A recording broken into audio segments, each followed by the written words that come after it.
Chapitre 14. Entrevue avec la prêtresse. Près de la demeure de Dame Hadwo, située à proximité du palais impérial, se trouvait un autre pavillon destiné à l'accueil des invités étrangers.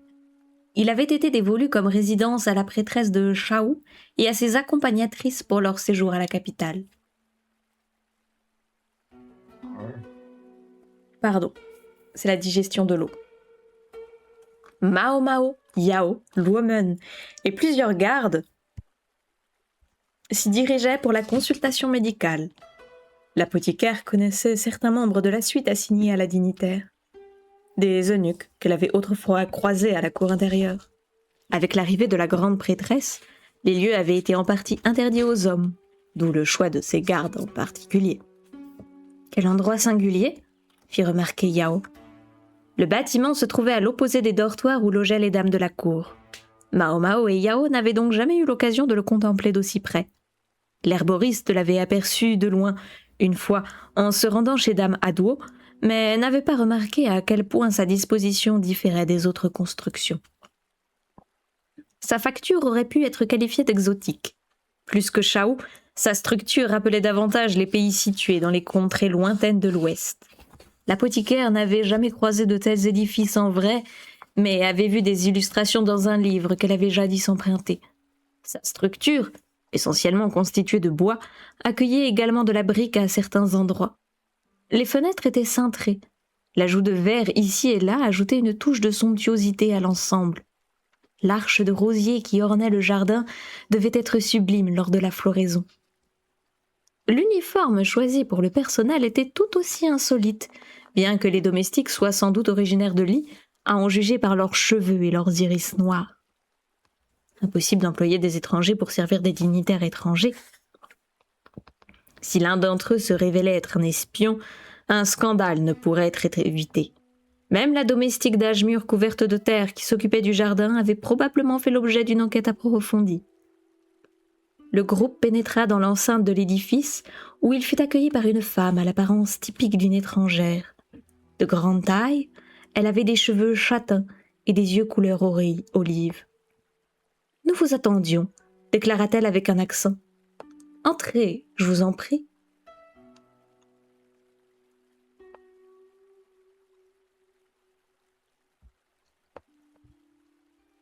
La petite troupe la suivit à l'intérieur qui s'avéra encore plus élaboré que ne le laissait supposer l'extérieur. Des piliers de pierre sculptés soutenaient la bâtisse. Ça et là étaient disposées, de façon symétrique, des décorations importées d'ailleurs. Un roturier, qui aurait eu le malheur d'en faire tomber ne serait-ce qu'une seule, aurait certainement passé sa vie à essayer de la rembourser. L'ambiance se fit plus sombre à mesure que le groupe s'enfonçait dans le pavillon. Des rideaux recouvraient les fenêtres, empêchant la lumière de pénétrer à l'intérieur. J'avais oublié, la grande prêtresse est albinos. Autrement dit, une personne à la peau aussi blanche que ses cheveux et aux yeux écarlates. Il se disait que certains avaient les yeux bleus ou des mèches blondes dans leur chevelure, mais tous partageaient une grande sensibilité à la lumière. Selon Luomen, les albinos ne produisant pas la substance qui pigmentait la peau, les rayons du soleil leur étaient nocifs. Pour compenser le manque de luminosité naturelle, des bougies avaient été placées sur le sol. Elles étaient posées à intervalles réguliers et éclairaient le couloir, bien que la journée soit loin d'être achevée. « Nous y voilà. Je suis sincèrement navrée, mais les hommes devront patienter ici. »« Bien entendu, » répondit Luomen. Le médecin et les gardes restèrent dans le couloir, tandis que Mao Mao et Yao pénétraient dans la chambre. Une odeur d'encens embaumait la pièce plongée dans la pénombre. La flamme orangée d'une bougie posée au sol vacilla, révélant une silhouette allongée sur un lit à baldaquin. « Les voici, grande prêtresse. » Une servante à la peau hâlée se tenait à côté du lit. La jeune herboriste avait l'impression de l'avoir déjà rencontrée quelque part. Elle tentait de se remémorer où elle l'avait croisée, quand Yao poussa un petit cri qui résonna dans la pièce. « Oh !» Mao Mao lui donna un coup de coude pour la rappeler à l'ordre, quand elle-même comprit d'où lui venait ce sentiment de familiarité. Il s'agissait de nulle autre que l'étrangère qu'elles avaient rencontrée dans la boutique avec Jasgul, la même qui avait offert des carrés de soie brodés aux assistantes pour les remercier d'avoir retrouvé la fillette. L'herboriste l'avait prise pour une étrangère fortunée, sans se douter qu'elle accompagnait le deuxième pilier de Shao.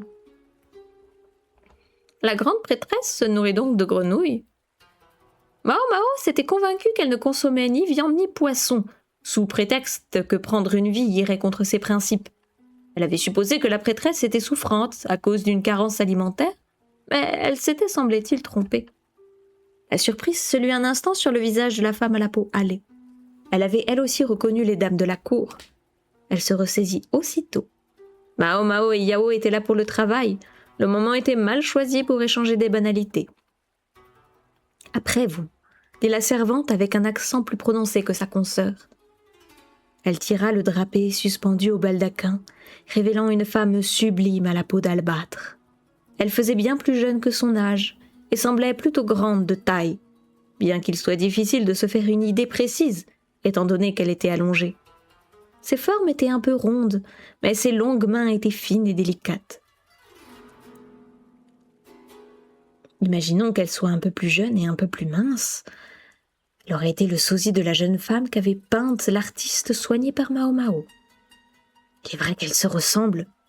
Qui plus était, la grande prêtresse et Pei Yang Yang partageaient un air de famille. L'apothicaire n'avait pas oublié la mission secrète que lui avait confiée la Han. Cette prêtresse possède-t-elle réellement les qualifications requises par son titre? Ou les avait-elle perdues en donnant naissance à la blanche demoiselle? Mao Mao était là afin d'en avoir le cœur net. Je dois vérifier si elle a déjà accouché. Le moyen le plus simple de s'en assurer aurait été de jeter un coup d'œil sous sa robe, mais il était hors de question de procéder ainsi. Une telle grossièreté n'était pas acceptable. Il reste une autre méthode. Pendant les 9 mois que durait la grossesse, le ventre enflait à une vitesse vertigineuse avant de dégonfler à la naissance. La prise de poids s'accompagnait bien souvent de vergetures, car la peau se tendait trop pour ne pas conserver les traces. Cela dit, l'impératrice Gyokyo et Dame Lifa y ont échappé. S'il n'était pas exclu que la grossesse n'ait laissé aucune marque sur le corps de la prêtresse, il était tout de même plus probable qu'elle en ait gardé quelques séquelles si celle-ci avait été menée à son terme. Des vergetures constitueraient une preuve suffisante pour être utile à l'herboriste. Mais laissera-t-elle seulement lui regarder le ventre ? Mao Mao s'inclina respectueusement avant de s'approcher du lit. Yao et elle s'étaient déjà repartis les rôles. L'herboriste procéderait à l'auscultation de la grande prêtresse pendant que sa consoeur prendrait des notes. Cette dernière aurait voulu examiner la patiente elle-même, mais les médecins avaient jugé les mesures de pouls de Mao Mao plus précises. La jeune fille de bonne famille avait dû se faire une raison. Sa camarade était plus douée qu'elle, bien que cela lui soit difficile à admettre. Mao Mao comprenait pourquoi Hun trouvait sa maîtresse si charmante. D'une nature terriblement droite, Yao pouvait se montrer pénible par moments et forcer l'admiration à d'autres. Tout comme elle n'avait pas protesté quand Hun avait été choisi pour servir Jinshi, elle avait fini par reconnaître la supériorité de Mao Mao en matière d'expertise médicale.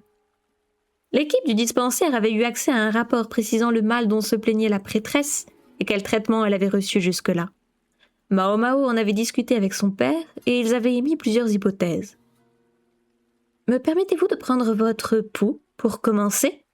demanda l'apothicaire en prenant garde à bien articuler. « Bien sûr !» répondit la patiente en tendant sa main. Douce et blanche, elle laissait apparaître des veines bleues. L'herboriste posa 3 doigts à l'intérieur du poignet de la patiente. Elle compta le nombre de pulsations et communiqua le nombre avec ses doigts à Yao, qui le reporta scrupuleusement. « Êtes-vous nerveuse ? Votre pouls est un peu rapide. » La prêtresse regarda l'apothicaire avec perplexité. Peut-être n'avait-elle pas compris la question ? La femme qui se tenait à côté fit la traduction. « Oui, un peu. » répondit alors la malade avec un sourire. Le rythme cardiaque n'était pas alarmant. Mao Mao décida de ne pas s'en préoccuper pour le moment. « Puis-je toucher votre visage ? J'aimerais examiner vos yeux et votre langue. »« Bien entendu. » L'assistante médicale posa ses 2 mains sur les joues de la prêtresse. Sa peau était souple, jolie d'apparence et ne révélait aucune imperfection, excepté quelques rides de sourire. Elle lui tira la peau sous les yeux afin d'examiner ses globes oculaires, puis lui demanda de tirer la langue. On a eu de la chance, dans un sens.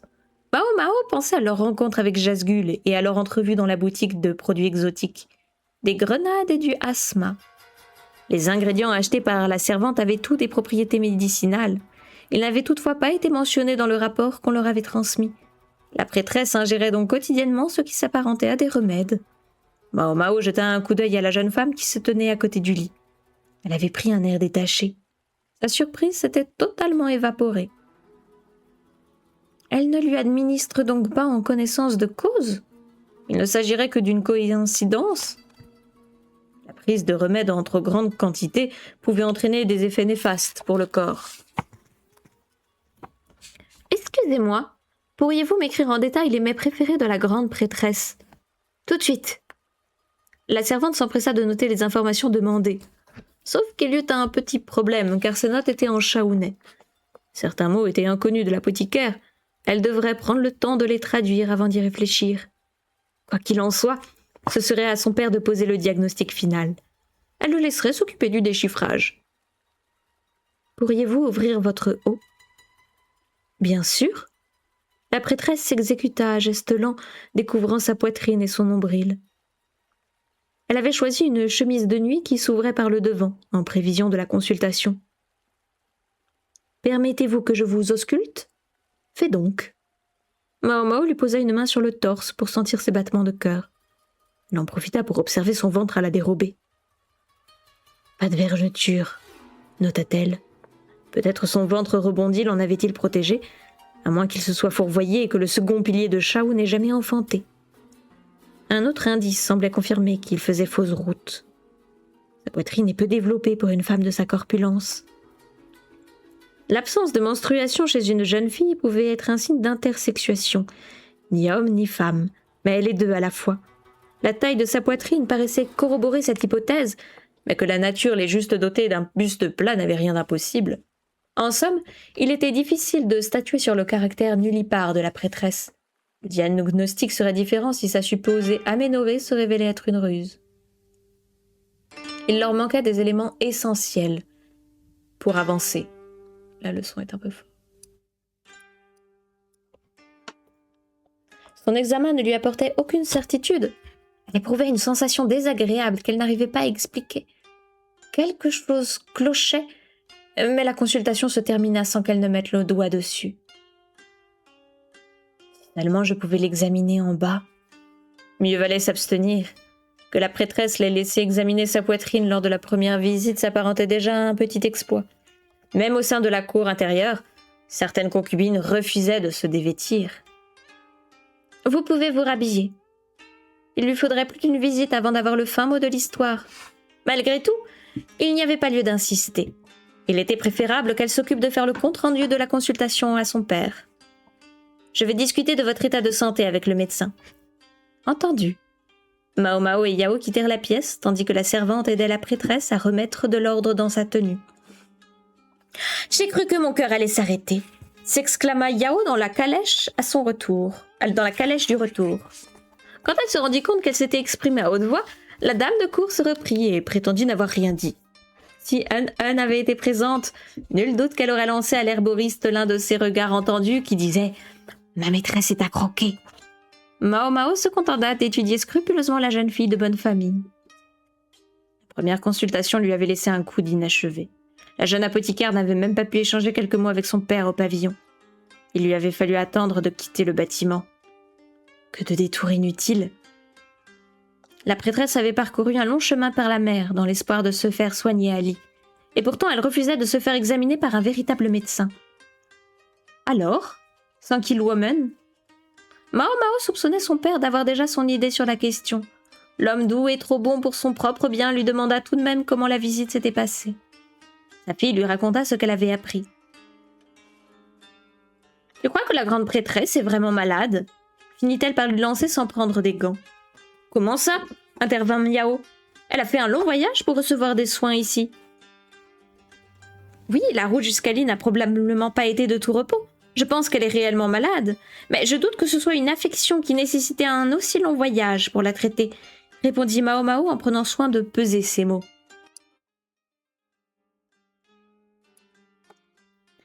Et de quel mal souffre-t-elle, à ton avis? l'interrogea Luomen.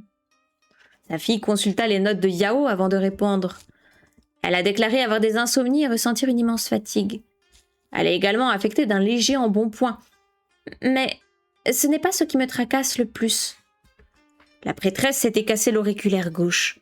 Or, celui-ci ne guérissait pas. Cette fracture ne l'entravait pas dans son quotidien, mais n'en constituait pas moins une gêne. Je suppose ces problèmes d'être liés à une baisse de son yin, autrement dit son énergie féminine. Ce phénomène peut se produire lorsqu'une femme atteint un certain âge. Après l'arrêt définitif des règles, pour être exact, la chute du yin s'accompagnait de conséquences néfastes sur le plan psychologique et physique. La fragilisation du squelette en faisait partie. 40 ans était un âge un peu précoce pour ne plus être réglé sans être inconvenable. Si les allégations sur son aménorrhée se révélaient justes, alors la prêtresse serait plus sujette à ce type de problème. Je vois. Partons du principe que tu as raison. L'art de la médecine diffère selon les pays. Peut-être était-il convaincu de ne pas être en mesure de soulager la grande prêtresse. Ils l'ont donc envoyée à Li pour qu'elle puisse y bénéficier de notre savoir-faire.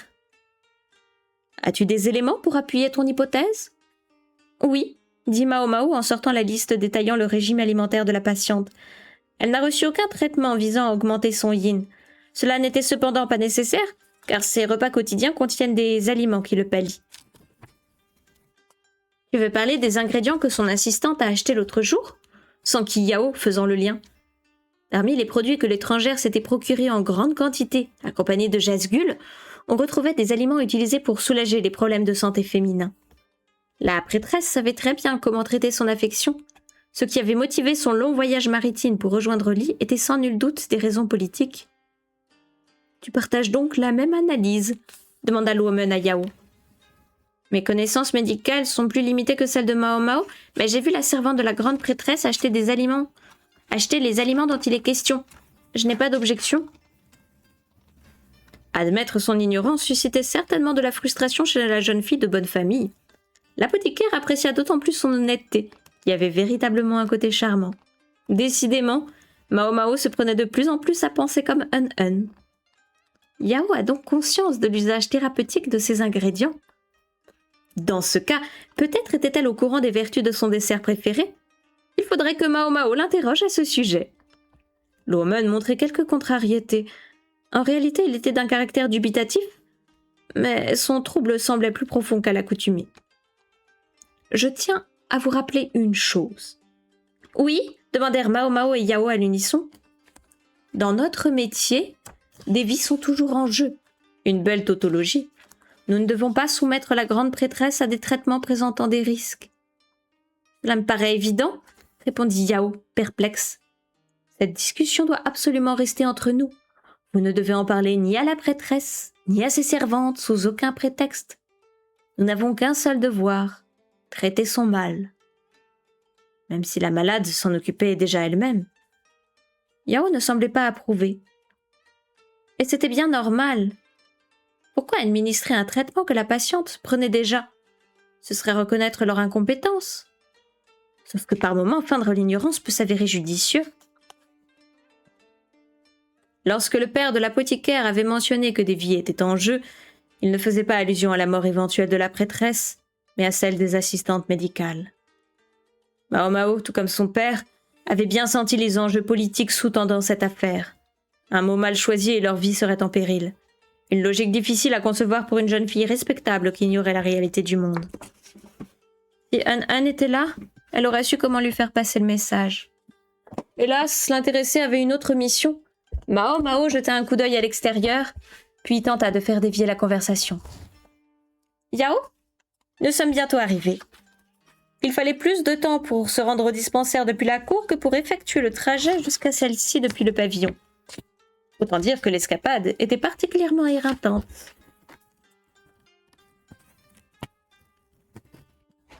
Et si nous cherchions des remèdes une fois de retour au dispensaire, peut-être en trouverons-nous un qui n'existe qu'à Li.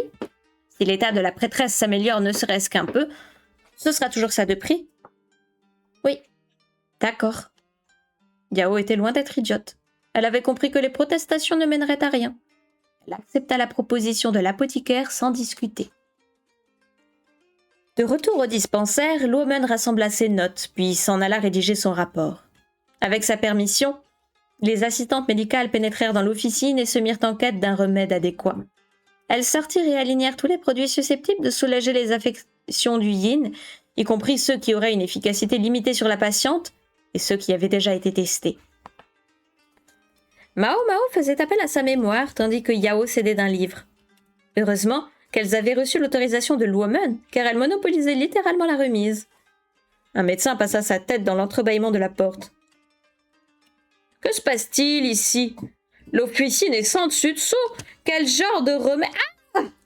Le praticien poussa un cri d'effroi. Vieille connaissance du père de l'herboriste, il avait collaboré avec la jeune fille lorsque la virginité de Dame Lichou avait été remise en question. « Qu'est-ce qui vous arrive? Notre sélection vous interpelle-t-elle » s'enquit Mao Mao en scrutant le médecin. « Non, j'ai simplement cru pendant un instant qu'on allait me renvoyer là-bas. »« Où ça? Là-bas » dit-il en désignant le nord de la cour. « Au Raogong ?»« Et comment en êtes-vous arrivé à cette conclusion?